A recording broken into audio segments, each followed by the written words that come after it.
Morning FCC. Thank you so much for joining us and tuning in. I invite you to crank up those sound bars and sing with us. Here we go.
Just tuning in, thanks so much for joining us. We're going to sing another song with gratefulness in our hearts. Come on.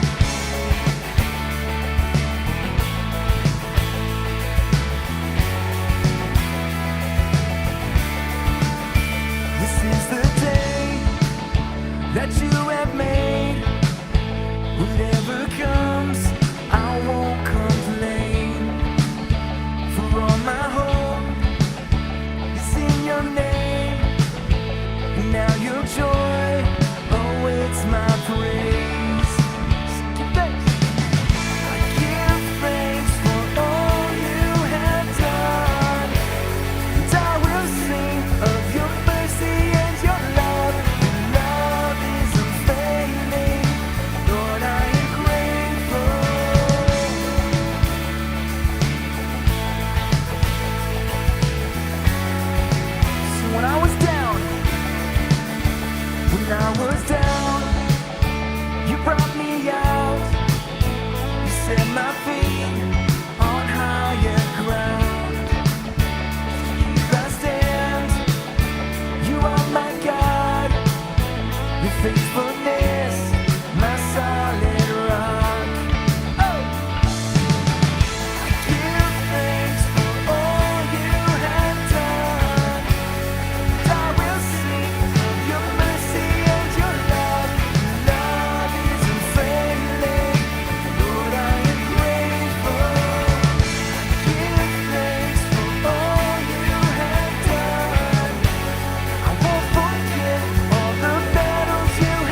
us out. Lift our hands and our hearts, sing it. And as we lift our hands, the heavens open, heavens open. So let our lives declare the love our God has spoken over us. And as we lift our hands, the heavens open, heavens open. So let our lives declare the love our God has spoken over us.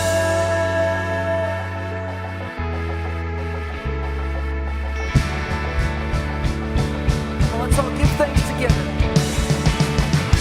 Give thanks for all you have done. Of your mercy and your love. Love is unfailing. Lord, I am grateful. I give thanks for all you have done. I won't forget all the battles you have won. Love is unfailing. Lord, I am grateful.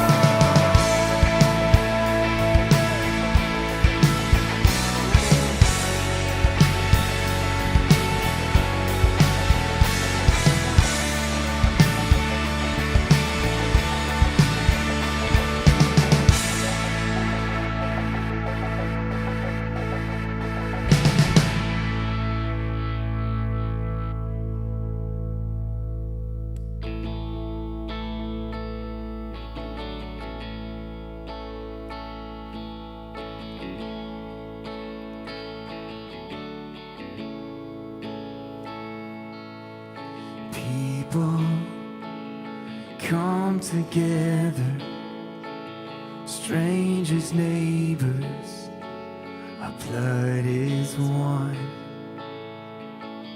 Children of generations, of every nation, your kingdom come.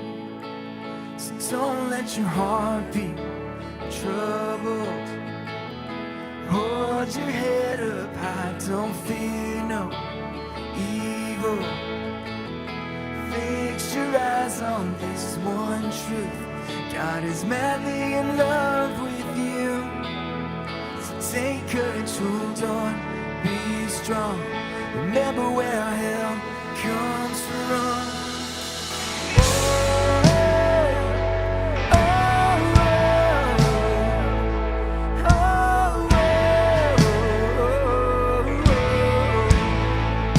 Sing that with us.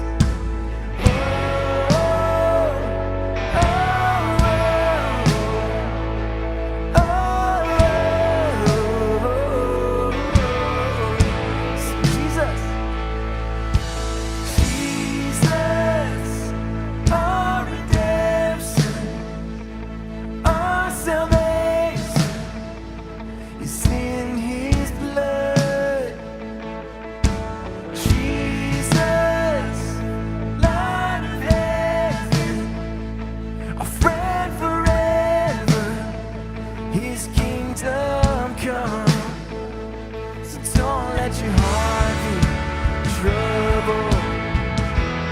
Hold your head up high, don't fear no evil. Fix your eyes on this one truth. God is madly in love with you. So take courage, hold on, be strong. Remember where our help comes from.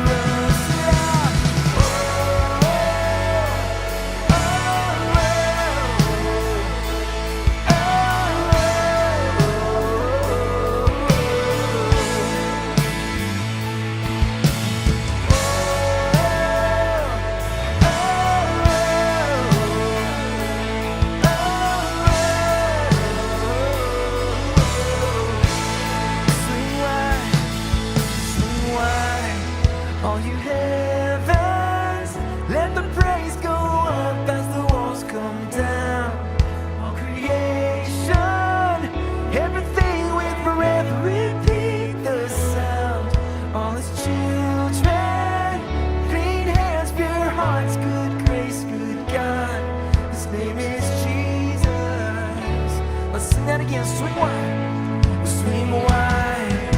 All you heavens, let the praise go up as the walls come down. All creation, everything with breath, repeat the sound. All His children, clean hands, pure hearts, good grace, good God. His name is Jesus. Swing wide, swing wide. All you heavens, let the praise go up as the walls come down. All creation, everything with breath, repeat the sound. All His children, clean hands, pure hearts, good grace, good God. His name is Jesus.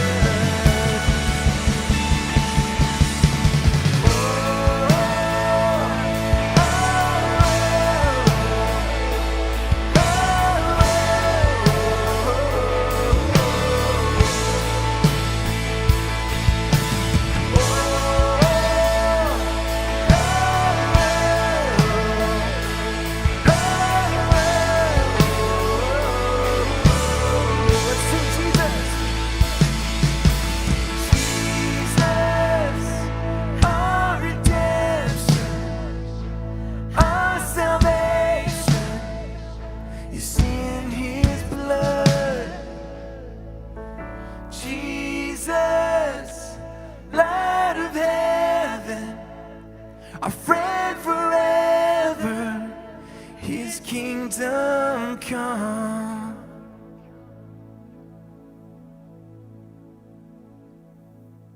Hi, I'm Jerica Roten. I'm the Director of Outreach here at FCC. I want to take a minute to talk about giving. Last week, we celebrated the incredible giving that our church community has had and the impact that it's had in our community around us. And we are so grateful for your generosity. If you haven't given with us before, I want to tell you it's really easy to do so. You can give online at fcchb.com/give. You can also download our FCCHB app in your preferred app store, and you can give via that avenue. Or if sending in a check is best for you, you can totally do that as well to our church office. Now, we also do something here around here called communion. If you haven't taken communion with us before, you don't know what it is, or you'd like to, I want to invite you to go to fcchb.com/communion. You can check out what communion is, hear our latest communion thought, and take communion with us. We are continuing along in our Be Rich series. This is my favorite time of the year. I can't wait for this week's. I want to go ahead and welcome up Scott. He's going to kick us off for our second week of Be Rich, focused on serve. To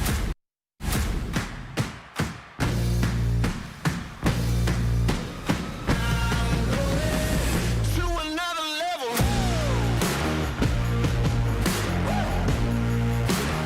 Let's go. Morning, everybody. Thank you so much for inviting us into your home to share this time together. Thank you for watching. Those of you who are watching with micro churches, which is these gatherings of small people that we do, I hope that these small gatherings of people, I hope that you are having fun in your micro church. You're having a good time with that. If you want to know more about micro churches and what that's all about and how you can start one, check out fcchb.com. All the stuff is there. So welcome, whether you're in a micro church or watching by yourself, hanging out with your family. Thank you so much for inviting us into your home to share this time together. Like Jericho said, we're kicking off the second week of Be Rich. And Be Rich is this annual generosity initiative that we do. You know, Jesus at one point in the New Testament, he talks about how as followers of his, we are the salt of the earth and the light of the world. And at one point in the Old Testament, God tells the nation of Israel, he says, I want you to seek the peace and prosperity of the city in which you live. And so when we talk about Be Rich, this is what Be Rich is really all about. Be Rich is about us being salt and light right here in the community that we live in. It's about us seeking the peace and prosperity of this city that we live in. And Be Rich is really based around three ideas. And this is something we do every year, and each year we do Be Rich. We go over these three ideas, and here they are. It's about giving, serving, and loving. This is how we be salt and light. This is how we seek the peace and prosperity of this place. Last week, we kicked off Be Rich by talking about giving. And if you were with us last week, you saw that we were able to give $50,000 away to local nonprofits that are doing some amazing work right here in our community. And if you didn't see that, you can go to fccHB.com and you can watch that video and you can kind of see who we gave to. We gave to some incredible organizations that are doing work with at-risk children and families, with single parents, racial reconciliation, food insecure, and veterans. They're doing some amazing work, and we want to partner along with them because that's how we be salt and light. That's how we bring peace and prosperity to this place. This week, we're going to continue with Be Rich by talking about serving. And I'm excited because what I want to do this week is I want to walk you through the 3 chapters in the entire Bible that have had the greatest impact on me, that have really led to my spiritual formation and development more than any other chapters in all the Bible. Like 17 years ago, I think, somewhere about there, maybe 15 years ago, Dr. Stuart Love, who was a professor of mine when I went to graduate school at Pepperdine University, I took a class, it was a Monday night class, and we met in he lived on campus, in a condo on campus, and so our class met in his condo. And I remember him sitting in like the chair in the corner of his condo, and we were all kind of gathered around, and he walked us through these 3 chapters. And when he did that, it was so powerful to me. What I saw and what I learned changed the way I understood Jesus, and really changed the way I understood what it means to be a Christian. And so what I want to do this morning is I want to walk us through these 3 chapters in the middle of the book of Mark. Mark is one of the 4 books that we call Gospels, one of the 4 different accounts of the life of Jesus. And the chapters that we're going to look at are Mark 8, 9, and 10. And Mark is the shortest of all the Gospels, and so 8, 9, and 10 are really the center of the book of Mark is what they are. And I would argue that what happens in 8, 9, and 10 is kind of the heart of Mark's message, of what he's trying to get across. So we're going to pick up in Mark chapter 8, verse 27. What has happened just prior to this, just so you know, to set this up a little bit, is Jesus has just performed a couple of miracles. One, he fed a crowd of thousands of people with essentially like a small sack lunch. So he performs this miracle of feeding all these people. Then he heals someone who was blind. He makes it so they can see. So he's just got off these really cool miracles, and there's all this excitement, and there's large crowds of people that are following him. Jesus takes his like core inner group, this group called the apostles, or sometimes called the 12. He kind of pulls them aside, and he asks them a question. And here's the question that he asked them. Who do people say that I am? They replied, some say John the Baptist, others say Elijah, and still others one of the prophets. But what about you, he asked, who do you say that I am? Peter answered, you are the Messiah. So Jesus pulls the 12 aside and he says, okay, listen, we've been doing this for a while. We've been traveling around. I've been doing miracles. I've been teaching. There's large crowds of people that are coming out to see me. I know that people talk. I know that there's rumors. So tell me, what are the rumors? What are the theories? Who do people say that I am? I've done all these crazy miracles, and I know that people talk about that kind of stuff. So what are the theories out there?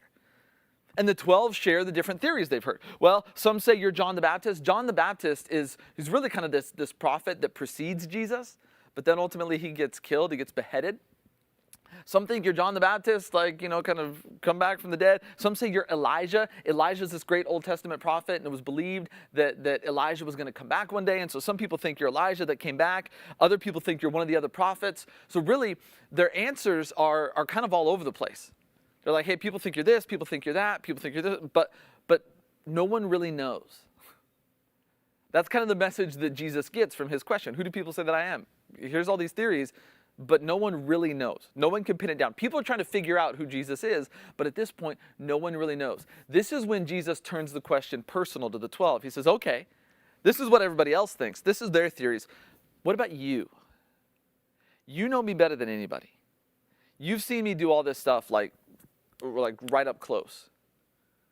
Who do you think that I am? And this is when Peter, one of the 12, probably the most outspoken of the apostles, Peter says, well, you are the Messiah. The word Messiah means chosen one. If you've ever heard the word Christ and Messiah mean the same thing. Messiah is a Hebrew term, Christ is a Greek term. But they both refer to the chosen one. The one that God was going to send to make everything right. The one that God was going to send to establish his kingdom on earth. That was the job of the Messiah, or the job of the Christ, to establish God's kingdom on earth. And really people believe that they were going to reestablish the old kingdom of Israel that has, now in Jesus' time, it's gone. It was a kingdom back in the day, but it got conquered. And so the Messiah was supposed to come and reestablish Israel and make it right and just and perfect. And so in the first century world that Jesus lives in, you have Jews that are just waiting for the Messiah to come and to overthrow Rome and to reestablish God's kingdom. And so Peter says, well, this is who you are. You are the Messiah, which is the correct answer. I mean, that's the, yeah, ding, ding, ding. You got it, Peter. But then Jesus goes on, and listen to what Jesus says next. Mark 8:31. He then began to teach them that the Son of Man, that's Jesus, that's how he most often refers to himself. The Son of Man must suffer many things and be rejected by the elders, the chief priests, and the teachers of the law. That's kind of the religious leaders, the Jewish first century religious leaders. And that he must be killed and after 3 days rise again. He spoke plainly about this, and Peter took him aside and began to rebuke him. So Peter says, you're the Messiah. Jesus then turns around and begins to say, and again, this is important. He only says this to the 12. He doesn't announce this to the crowd. He only says this to the apostles. He says, I need you to understand something. I am going to be arrested. I'm going to be tortured. I'm going to be beaten. I'm going to be killed, and I'm going to rise again. And when he says that, Peter, the guy who just called him the Messiah, Peter pulls him aside and rebukes him. That word for rebuke there, that's a violent word for rebuke. So it's not just he tells him like sarcastically, no, you're not. That Peter literally grabs him and shakes him violently. I mean, there's like physical interaction here. He shakes him and says, no, you're not. You're not going to do that. Did you not just hear me? I said you were the Messiah. You're going to overthrow Rome. You're going to establish the kingdom. This is about power and glory. You are not going to suffer and die. And Peter does this in front of all the other apostles. All the other apostles kind of see this going down. And so here's how Jesus responds. This is fascinating. But when Jesus turned and looked at his disciples, he sees the 11 who are watching this whole thing go down. They heard what Jesus just said. They saw Peter's reaction. They saw how Peter's violently yelling at him. So Jesus kind of has to clear this up to make sure everyone understands. Jesus turned and looked at his disciples. He rebuked Peter. Get behind me, Satan, he said. You do not have in mind the concerns of God, but merely human concerns. So Peter calls him the Messiah, and just a couple verses later, Jesus says, well, you're Satan. I mean, that's pretty harsh. That's super harsh. But that's how quickly this whole kind of conversation turns. And see, Peter's problem here, the reason why Peter gets so angry, the reason why Peter responds the way that he does so violently and says, no, is because Peter cannot comprehend the idea of Messiah and suffering. Those two things just don't go together. In the first century Jewish mind, again, the Messiah is going to come. The Messiah is going to overthrow Rome. The Messiah is going to reestablish God's kingdom on earth in Israel. And it's going to be this great, powerful, just, perfect kingdom. The Messiah is this position of might and power and glory. And so when Jesus says he's going to suffer, Peter just can't comprehend it. He can't put those things together. Now here's what I think is super fascinating about this. Is that, remember, this comes from Mark's account of the life of Jesus. This comes from Mark's gospel. Now, Mark is not an eyewitness to the life of Jesus. Where most scholars believe that Mark gets his information from is Mark is actually a friend of Peter's. And so Mark is telling the story of Jesus through the eyes of Peter. That Peter's the one that tells Mark, hey, here's what happened. And so this is super, super fascinating because in retrospect, as Peter looks back, Peter says, yeah, I remember that. And I remember the word Mark used, he plainly spoke about this. Jesus was so crystal clear about this. A lot of times Jesus talks in ways that are kind of like hidden and people don't always understand. But in retrospect, Peter's looking back and saying, man, when he said he was going to suffer and die, he was crystal clear. But in the moment, Peter can't understand it. Even as clear as Jesus is being, Peter just can't grasp it because he can't put these ideas of suffering and Messiah together. And so in front of the 12, Jesus kind of tries to make it all clear. Here's how he kind of wraps up this interaction. Here's what he says. Then he called the crowd to him along with his disciples. So now that he's had this, now he calls everyone together. And he says, whoever wants to be my disciple, whoever wants to be my follower, a follower of the Messiah, must deny themselves and take up their cross and follow me. For whoever wants to save their life will lose it, but whoever loses their life for me and for the gospel will save it. So now at this point, Jesus calls everybody together and he says, I need you to understand something. that if you really want to be a part of what I'm doing, it begins with self-denial. Self-denial is really about giving up our rights for the benefit of others. That's what denying ourselves is. This is what Jesus is getting at. Jesus is saying, listen, being my disciple is about giving up your rights and privileges to the benefit of others. Letting go of what should rightfully be yours so that you can give it away to the benefit of those people around you. That's what it means to follow me. And then he goes on and he introduces this image of the cross, which is about suffering. And so Jesus paints this picture of following him that is completely different from what anyone thought the Messiah was all about.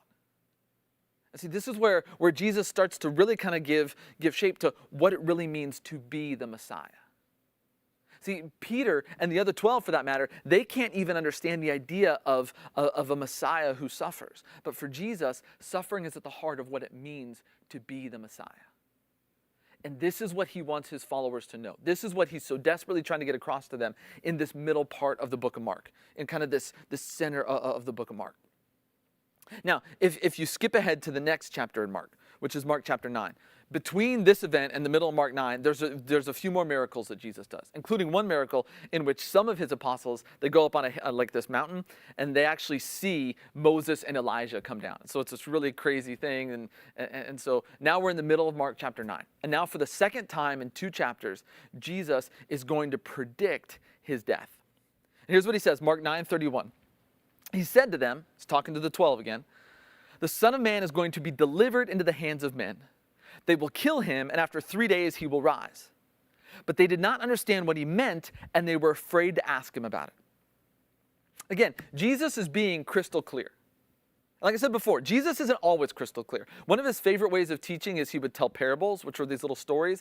And sometimes he would tell these parables and people didn't fully understand him. And sometimes the apostles would pull him aside and say, hey, can you explain this? We don't really get it. And so sometimes Jesus is a little cryptic. Sometimes he's a little mysterious. But he's crystal clear at this point. I mean, he's not hiding anything. I mean, he tells them straight out for the second time now in 2 chapters, I'm going to suffer and I'm going to die. But they don't understand him. Again, the reason they don't understand him, it's the same thing with Peter in the last chapter. It's not that they don't understand the words, it's that they cannot put these ideas together. They can't grasp the idea that this person who they think is a Messiah would actually suffer. And they're afraid to ask him about it because I'm sure they're thinking in their minds like, okay, there's some hidden meaning here. When he says suffer, he doesn't really mean suffer. When he says die, he doesn't really mean die. He must mean something else. But they didn't want to ask him. They didn't want to appear stupid. And so they just kind of go along with it. And then you get to this verse 33. They came to Capernaum, which is a town. When he was in the house, he asked them, what were you arguing about on the road? But they kept quiet because on the way they had argued about who was the greatest. So Jesus literally tells them, hey, I'm going to suffer and I'm going to die. That's what's going to happen. That's what my future has. And they keep walking on this journey. They get to where they're going.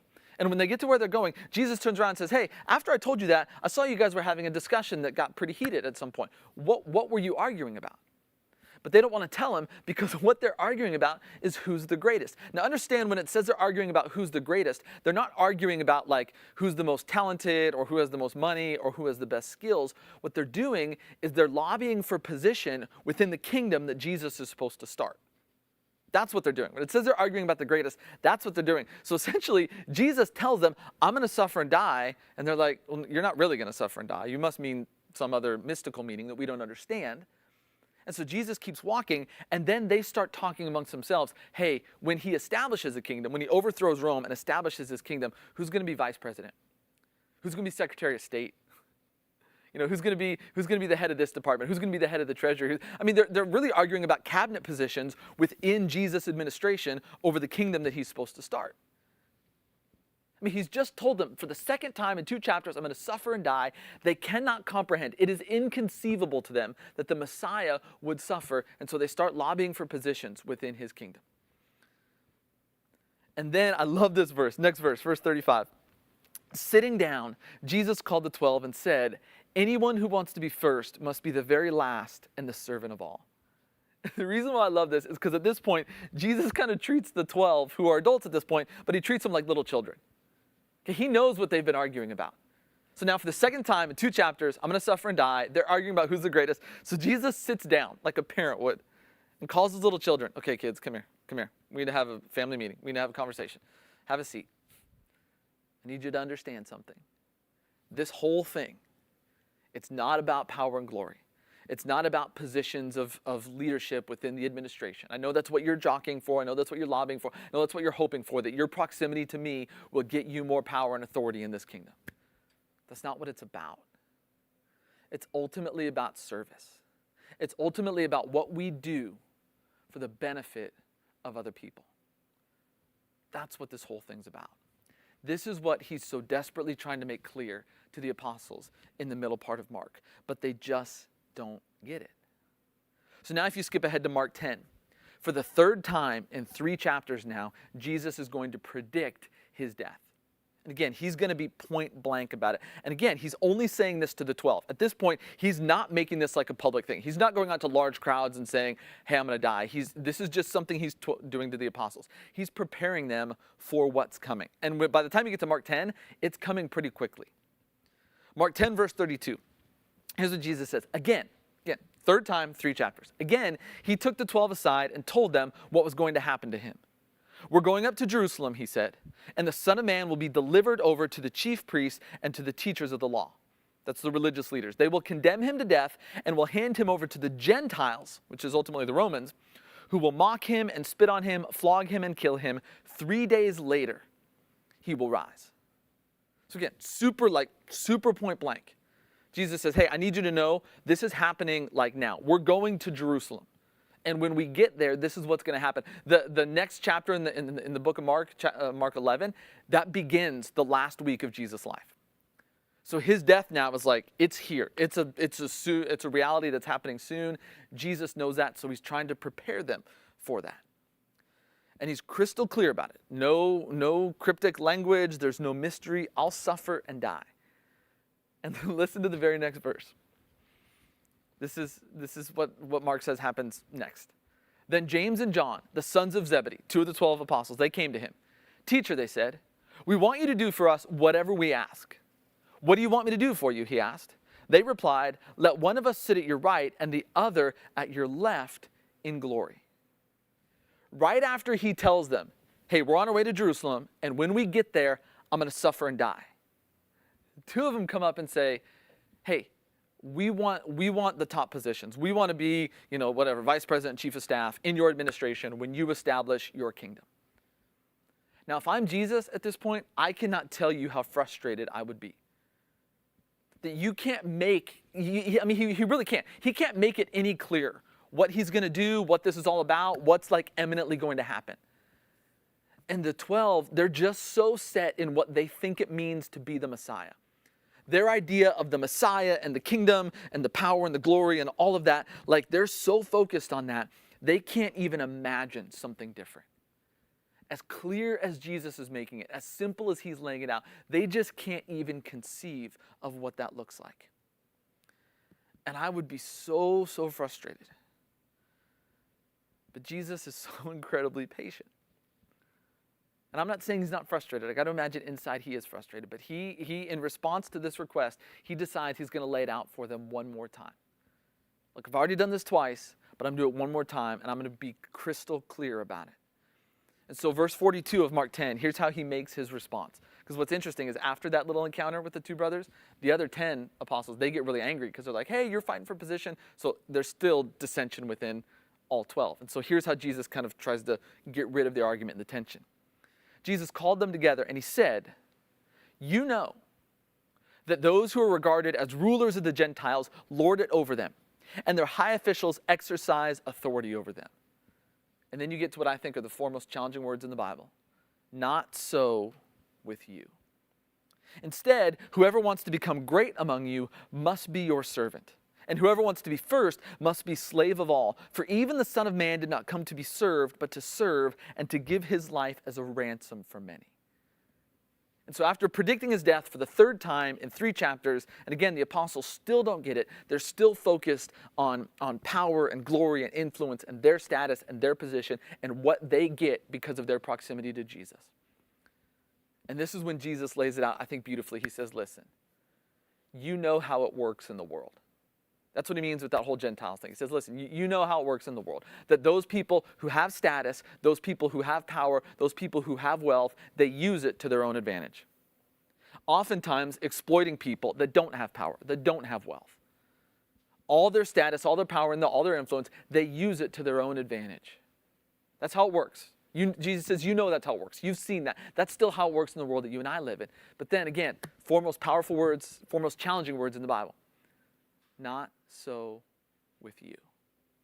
If you ever go into our office, those words are like there's this big wall, and we have those words on like a giant sticker on this wall. That's not how it's going to be with you. Jesus says, instead, you're going to be different. You're going to use whatever power and influence and wealth and resources and means you have to the benefit of others. What Jesus tells the apostles is he says, you know how it works in the world, but you are going to be different. And the reason you're going to be different is because I am different. This is Jesus' whole point. That what you think it means to be the Messiah, all the power, all the influence, he says that's not really what the Messiah is all about. The Messiah is about sacrifice and service. The Messiah is about giving up everything for the benefit of others. Jesus says, this is what it means to be the Messiah. Even the Son of Man did not come to be served, but to serve and to give his life as a ransom for many. Jesus says, see, the Messiah is first and foremost about sacrifice and about service. And this is really important, because this is kind of the heart of what we're talking about this week. For Jesus, service is not something the Messiah does. It's who the Messiah is. See, there are things that we do, right? Like sometimes I play golf. I play golf sometimes. I'm not a golfer. Sometimes I paint. I've painted rooms, I've painted cabinets, I've painted other things. I'm not a painter. These are just things that we do. See, I think sometimes we get the idea that being a follower of Jesus or being a Christian means that sometimes we serve. Yeah, I serve sometimes, just like sometimes I play golf and sometimes I paint. No. This is what's so powerful about what happens in the middle part of Mark. What Jesus is making clear is that service isn't just a thing that the Messiah does. Like, the Messiah, sometimes I do this, sometimes I do that, sometimes I serve. Jesus is making clear, service is who the Messiah is. And so, again, if you go back to everything that we've looked at that Jesus says here, if service is who the Messiah is, then if you're followers of the Messiah, if you're followers of Jesus, if we would call ourselves Christians, then service is not something we do, it's who we are. It's not like, I'm a Christian, so occasionally I serve. No. As a Christian, I am defined by the fact that I serve. The Apostle Paul, when he talks about it in the New Testament, he talks about Jesus having the nature of a servant. See, being a follower of Jesus, being a Christian, isn't just about what we do. It begins with how we see ourselves. It begins with how we understand ourselves. And what Jesus wants to make clear is that he, above everything else, is a servant. And so following him is being a servant. It's not just taking time to serve every now and then. It begins with how we see ourselves. Do you see yourself as a servant? When you walk into a room that's filled with other people, no matter who those people are, do you see yourself as a servant to them, or are they there to serve you? See, service should never just be something that we do occasionally. It should be who we are. It should define us. That when the world looks at the church, when the world looks at people who follow Jesus, when the world looks at Christians, what they should see is those are servants. And if they don't say that, then we've missed the point. See, the apostles, even as clear as Jesus could make this, this whole thing, they didn't get it. They didn't get it until they watched him suffer and die and raise again. And after they watched him suffer and die and raise again, then the light bulb clicked. Then they understood what it meant to be the Messiah and what it meant to follow the Messiah. They understood it so much that when you read the book of Acts, one of the early controversies of the beginning of the church in the book of Acts is the apostles focus so much on service that they neglect other things. And so people actually have to intervene and say, hey, it's great that you're doing all this service, but we need you to lead and we need you to preach because you're witnesses to Jesus. And so they serve so much that they actually have to pull back a little bit from serving to concentrate on other things. That's how much the disciples got it after they witnessed his death and his resurrection. See, what I want us to understand in this second week of Be Rich is that what it means to be a follower of Jesus is not just to serve sometimes. It means to be a servant. It means to view ourselves as a servant, to understand that our place in this world, our status in this world is that of a servant because that's who Jesus is. And yes, Jesus is our King. He is a king. The New Testament talks about him being exalted above every other name. He is the Messiah. He is the king who established the kingdom of God through his death and resurrection. But he's also a servant. And we are people who emulate our servant king.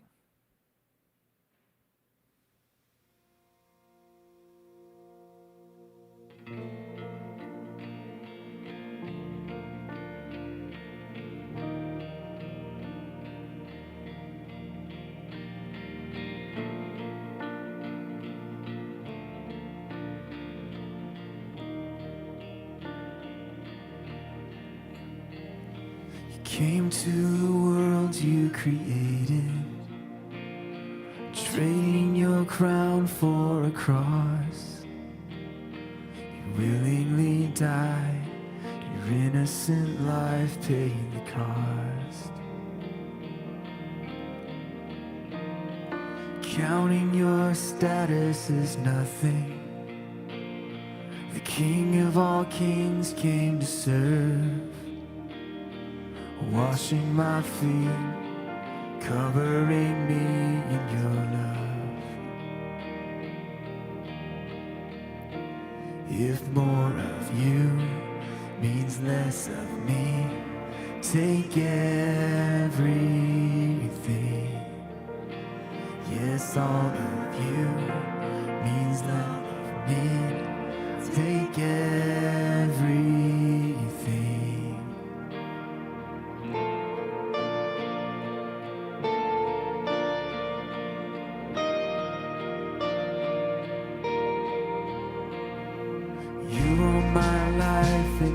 Treasure, the one that I can't live without.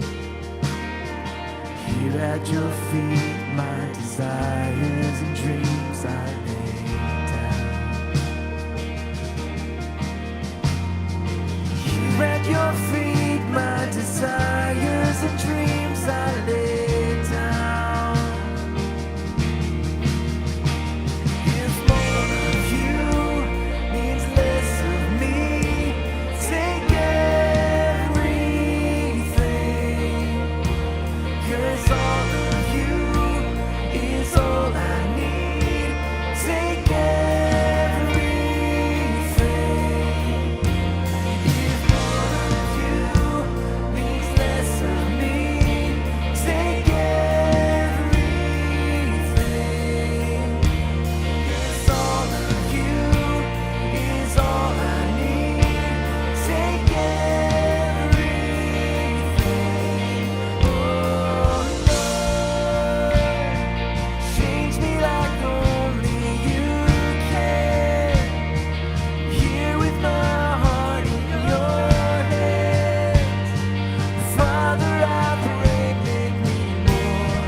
Hey again, I am Jericho. Like I said earlier, I am just so excited about this week. Scott talked all about what it means to have the heart of a servant and to be defined by service. And we have some incredible opportunities to do that as a church community, to impact our community. This week excites me so much, and this series excites me so much because it has been amazing to watch our community, our church community, rally around one cause together to go out and love our community, to serve our community, to make an impact. We have some great ways that you can do that. We want to invite you to do that with us. There's actually 7 different ways that we have put together that you can serve to show love to our community. I'm going to run through these real quick, but don't worry, you don't have to remember all of them. You can find them all online at fccHB.com, our main page of our website. You can click the serve button and view all of these. You can go to fccHB.com/BeRichServe to go straight to it. Here's some of the opportunities that we have. The first one is Become a Senior Pen Pal. This is an amazing thing that for anybody in our church, you can write letters or recurring correspondence with seniors in assisted care living for either a temporary amount of time or long term. We're decorating placemats for Meals on Wheels. I'm excited about this. I know kids are excited about it. This is going to be an awesome opportunity. Make quarantine kits for OC Rescue Mission families, families with children, parents, a parent with their child or children. If they are sick in the OC Rescue Mission, they are having to quarantine. And so we just want to encourage them with some fun activities that they can do while they're quarantined. Volunteer at our drive-through food pantry. We launched this last weekend and it was amazing. We want to continue to show love to our community for a lot of people who have a food insecurity. And so being able to distribute food with no strings attached, just to let our community know that we love them, is an incredible thing. And we would love for you to check that out. You can also help prep our food pantry. Each week that leads up to our food pantry distribution, we need a few volunteers to help us put together all of those food bags and goods that are going to be distributed. You can volunteer at our FCCHB campus gardening project. Hopefully, as we're looking to soon in the coming future open up for on-campus gatherings for the weekend, we want to make our campus as welcoming as we can, especially for anybody that's joining us for the first time. And so if you'd like to get your hands dirty and garden and plant some flowers and soil and trim things, we would love for you to join us. That's all ages welcome. And lastly, our guest services team. Like I said, we want to make our environment as welcoming as we can and to let people know that we're for them and that this is a place that is for them, that God is for them. So like I said, go online to fccHB.com/BeRichServe. Check all of those out. Sign up for one of those today. We would love to have you join us in this impact of just generosity, service, and love that we're unleashing on our community. Thanks so much for joining us. I'm going to go ahead and close this out in prayer. God, thank you for this time. Thank you for the impact of this series. Thank you for each of us as we seek to honor you by showing love and compassion and care for the people around us. I pray that you would just instill creativity and boldness as we seek to do that in new ways, to show love and value and dignity for those around us, especially during this season as so many are hurting. I pray for encouragement. I just pray for your hope to be seen, for your grace to be seen through all of this. We pray all of these things in your powerful name, Jesus. Amen. Have a great rest of your week.